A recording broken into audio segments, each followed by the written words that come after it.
ഇപ്പോൾ മന്ത്രിസഭാ രൂപീകരണ ചർച്ചകൾ ഒരു ഭാഗത്ത് തുടരുമ്പോൾ LDF-ൽ നടക്കുന്ന ചർച്ചകളിലേക്കാണ്. ഇനി നിയമസഭാ തെരഞ്ഞെടുപ്പിലെ കനത്ത തിരിച്ചടി വിലയിരുത്താൻ ചേർന്ന CPM ജില്ലാ സെക്രട്ടേറിയറ്റ് യോഗങ്ങളിൽ പിണറായി വിജയനും സംസ്ഥാന നേതൃത്വത്തിനും എതിരെ രൂക്ഷ വിമർശനം.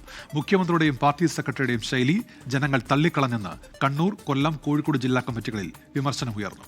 പിണറായി വിജയൻ പ്രതിപക്ഷ നേതാവായതിലും നേതാക്കൾക്ക് വിയോജിപ്പുണ്ട്. അതേസമയം ഭരണം മോശമായിട്ടല്ല, ജനങ്ങൾ മാറ്റം ആഗ്രഹിച്ചതുകൊണ്ടാണ് തോൽവി സംഭവിച്ചതെന്നാണ് ജില്ലാ കമ്മിറ്റികളിൽ ഉയർന്ന വിമർശനത്തിൽ സജി ചെറിയാന്റെ പ്രതികരണം. തെരഞ്ഞെടുപ്പുകൾ കഴിയുമ്പോൾ വിജയിച്ചാലും പരാജയപ്പെട്ടാലും പരിശോധന ഉണ്ടാവും. ഞങ്ങൾ പരിശോധിക്കുന്നത് ആരെയെങ്കിലും വ്യക്തിപരമായി ആക്ഷേപിക്കാനോ ഈ തെരഞ്ഞെടുപ്പ് പരാജയം ആരുടെയെങ്കിലും മേൽ കെട്ടിവെക്കാനുള്ള ചർച്ചയല്ല.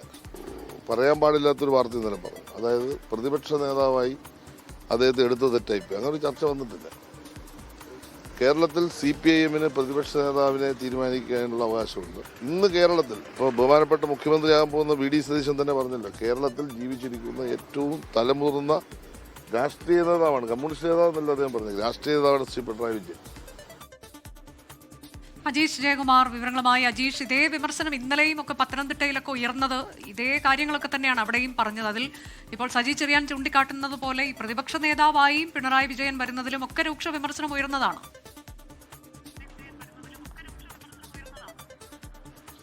എന്തായാലും അസാധാരണമായിട്ടുള്ള രീതിയിലുള്ള വിമർശനങ്ങളാണ് CPM-ന്റെ ജില്ലാ സെക്രട്ടേറിയറ്റിലും ജില്ലാ കമ്മിറ്റികളിലും ഒക്കെ തന്നെ ഇപ്പോൾ നടക്കുന്നത്. കണ്ണൂരിൽ ഇന്ന് ജില്ലാ കമ്മിറ്റി ചേർന്നുണ്ടായിരുന്നു. നാളെയുമാണ് കണ്ണൂരിൽ ജില്ലാ കമ്മിറ്റി ചേർന്നത്. ഇന്നലെ ജില്ലാ സെക്രട്ടേറിയറ്റ് ഉണ്ടായിരുന്നു. നേരത്തെ മുമ്പൊന്നും ഇല്ലാത്ത വിധമുള്ള വിമർശനങ്ങളാണ് നേതൃത്വത്തിനെതിരെ കഴിഞ്ഞ ദിവസം ചേർന്ന ജില്ലാ സെക്രട്ടേറിയറ്റിൽ ഉയർന്നത്. പല ജില്ലകളിലും സമാനമായ അവസ്ഥ തന്നെയായിരുന്നു ഉണ്ടായിരുന്നത്. പ്രധാനമായും മുഖ്യമന്ത്രിക്കെതിരെയും സംസ്ഥാന സെക്രട്ടറിക്കെതിരെയും അവരുടെ ശൈലിക്കെതിരെയും ഒക്കെ ആയിരുന്നു അംഗങ്ങൾ അവരുടെ വിമർശനം ഉന്നയിച്ചത്. പ്രത്യേകിച്ച് കണ്ണൂരിൽ ഈ പല സ്ഥലങ്ങളിൽ, പ്രത്യേകിച്ച് പയ്യന്നൂർ, തളിപ്പറമ്പ് പോലുള്ള സ്ഥലങ്ങളിൽ സ്ഥാനാർത്ഥി നിർണയം വലിയ രീതിയിൽ തിരിച്ചടിച്ചുവെന്ന് നേതാക്കൾ യോഗത്തിൽ പറഞ്ഞു. മാത്രമല്ല മുഖ്യമന്ത്രിയുടെ ശൈലി, വീട്ടിൽ പോയി ചോദിക്കുക, ഒപ്പം തന്നെ ഡാഷ് മോനെ തുടങ്ങിയ പരാമർശങ്ങളൊക്കെ തന്നെ പൊതുസമൂഹത്തിൽ വലിയ അപമതിപ്പുണ്ടാക്കി എന്നുള്ള ഒരു വിലയിരുത്തലാണ് യോഗം നടത്തിയത്. ഈ തെരഞ്ഞെടുപ്പ് സമയത്ത് ഇത്തരം പരാമർശങ്ങൾ ഒഴിവാക്കിയിരുന്നെങ്കിൽ കൂടി കുറച്ചുകൂടി ഭേദപ്പെട്ട ഒരു റിസൾട്ട് ഉണ്ടാകുമെന്ന് നേതാക്കൾ പറഞ്ഞിരുന്നു. മാത്രമല്ല പല അണികളും പാർട്ടിയിൽ നിന്ന് അകന്നു പോയെന്നും ഇത് മനസ്സിലാക്കാൻ നേതാക്കൾക്ക് കഴിഞ്ഞില്ലെന്നുമുള്ള ഒരു വിമർശനം ഉയർന്നിട്ടുണ്ടായിരുന്നു. പ്രത്യേകിച്ച് ഈ പാർട്ടിയുടെയും ഒപ്പം തന്നെ ഭരണ സംവിധാനത്തിൻ്റെയും അവരോടൊപ്പം ചേർന്നു നിന്ന പലർക്കും ആനുകൂല്യങ്ങൾ കിട്ടി. പക്ഷേ ഇതൊന്നും കിട്ടാത്തവർ പാർട്ടിയോട് എതിർത്ത് അല്ലെങ്കിൽ പാർട്ടിയോട് നിന്ന് മാറി നിൽക്കുകയാണ് ചെയ്തത്.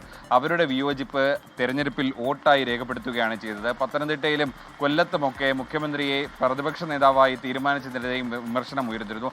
അദ്ദേഹം മാറി നിൽക്കണമെന്നായിരുന്നു അവരിൽ ചിലരൊക്കെ അഭിപ്രായപ്പെട്ടത്.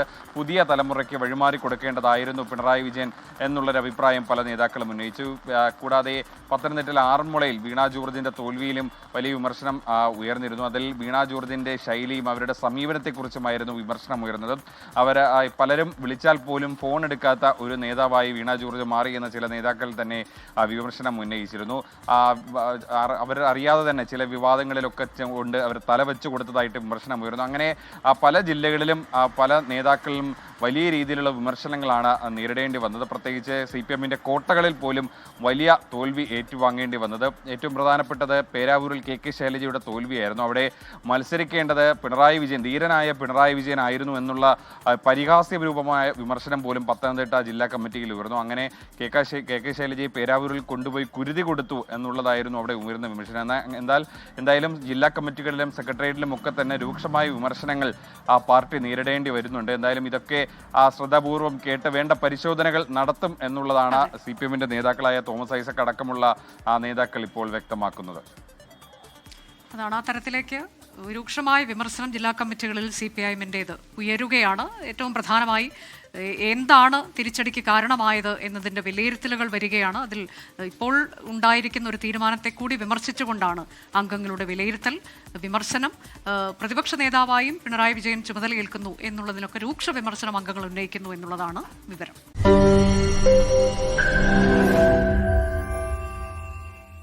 ലോകത്തെവിടെയായാലും ഏത് സമയത്തും 24 വാർത്തകളും ഓഗ്മെന്റഡ് റിയാലിറ്റി പാക്കേജുകളും എക്സ്പ്ലെയിനറുകളും വിശദമായി കാണാൻ ഞങ്ങളുടെ YouTube ചാനൽ നിങ്ങൾക്ക് സബ്സ്ക്രൈബ് ചെയ്യാം.